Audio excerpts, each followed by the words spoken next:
Usually ఈ hyper activity అనేది ఒక న్యూరో డెవలప్మెంటల్ డిజార్డర్.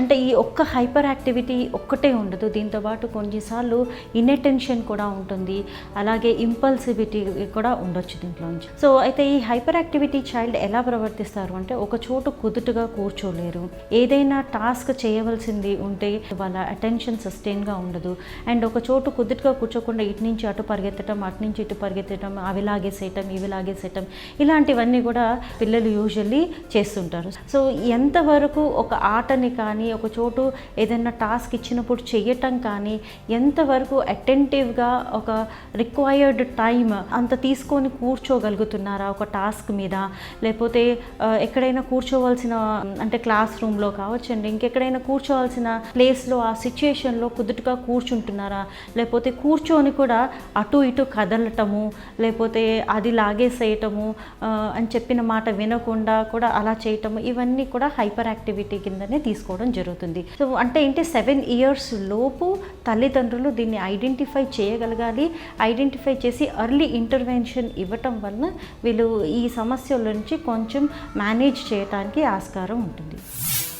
మనం మెయిన్గా చూడవలసింది 3 things అండి. ఒకటి ఏంటంటే పిల్లాడు ఇంట్లో కానీ లేకపోతే స్కూల్లో కానీ లేకపోతే ఎక్కడైనా సరే అంటే 2-3 సిచ్యుయేషన్స్లో డిఫరెంట్ ఎన్వైరన్మెంట్స్లో కూడా తన ప్రవర్తన అలాగే ఉంటుంది.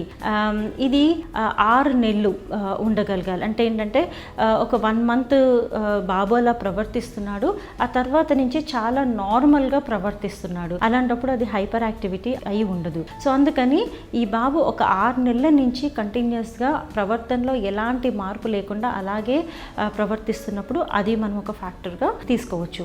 సో ఇలా ఈ 2 కాకుండా సిగ్నిఫికెంట్ ఇంపైర్మెంట్ అని అంటే తన ఫంక్షనింగ్ లెవెల్లో అకాడమికల్లీ కానీ సోషల్లీ కానీ, అంటే ఇప్పుడు నలుగురు ఇప్పుడు వాళ్ళ మదరు ఇంకెవరితోనో మాట్లాడుతున్నారు, మాటికి ఇంటరప్ట్ చేయటము, ఆర్ లేకపోతే కాన్సిక్వెన్సెస్ అంటే ఏమీ ఆలోచించకుండా తను ఏం చేయాలనుకుంటే అదే చేసేయటము. సో ఇలాంటివన్నీ కూడా చేసినప్పుడు దాన్ని కూడా ఒక అంటే సోషల్ ఇంపైర్మెంట్, అలాగే అకాడమికల్లీ కూడా తన ఫంక్షనింగ్ లెవెల్లో కూడా తన బిహేవియర్ లెవెల్లో అన్నిట్లో కూడా ఎఫెక్ట్ అయినప్పుడు then we consider it as ఉత్త హైపర్ యాక్టివిటీ ఆర్ ఇంపల్సివిటీ ఒక్కటే ఉండటం జరగదు, ఒక్కొక్కసారి ఇన్అటెన్షన్ కూడా జరుగుతుంది. అంటే దీంట్లో 3 లక్షణాలు మనం ఏం గుర్తించాలంటే అటెన్షన్ సరిగ్గా ఉండకపోవటము, అలాగే హైపర్ యాక్టివిటీ ఉండటము, ఆర్ లేకపోతే ఇంపల్సివిటీ ఉండటము.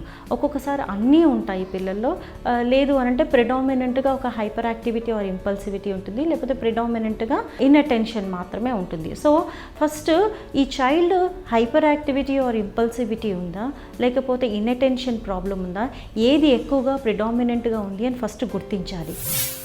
ఇది ఒక సైకాలజిస్ట్ దగ్గరికి వెళ్ళినప్పుడు ప్రాపర్గా అసెస్ చేస్తారు. అసెస్మెంట్ చేసినప్పుడు అంటే దీనికి రావటానికి కారణాలు కూడా చాలా ఉంటుంది. ఈ పర్టికులర్ హైపర్ యాక్టివిటీ చాలా మోడరేట్గా నుంచి సివియర్గా ఉంది లేకపోతే సివియర్గా ఉంది అన్నప్పుడు ఫస్ట్ దీనికి కొన్ని మెడికేషన్ సజెస్ట్ చేయడం జరుగుతారు. సైకియాట్రిస్ట్ మెడికేషన్ ఇస్తారు. మెడికేషన్తో పాటు దెన్ పేరెంట్ ట్రైనింగ్ ఇవ్వటం జరుగుతుంది. పేరెంటల్ ట్రైనింగ్ తర్వాత అలాగే బిహేవియర్ మోడిఫికేషన్, అటెన్షన్ ఎన్హాన్స్మెంట్ ఇవ్వడం జరుగుతుంది. సో ఇలా ఈ థెరపీస్ అన్నీ కూడా ప్రాపర్లీ తీసుకోవాలి. అండ్ ఇవన్నీ తీసుకుంటూ మెడికేషన్ కూడా తీసుకుంటున్నప్పుడు కొంతవరకు చైల్డ్లో ఇంప్రూవ్మెంట్ అనేది కనపడుతుంటుంది. ఇప్పుడు పిల్లలు ఒక చోటు కుదుటుగా కూర్చోరు, ఆ తర్వాత ఏదైనా యాక్టివిటీ ఇచ్చినప్పుడు వాళ్ళు చెయ్యట్లేదు. సో పేరెంట్ రెస్పాన్స్ ఎలా ఉంటుంది, పేరెంట్ వాళ్ళని ఎలా హ్యాండిల్ చేస్తున్నారు, ఎలా డీల్ చేస్తున్నారు అనేది చాలా ఇంపార్టెంట్.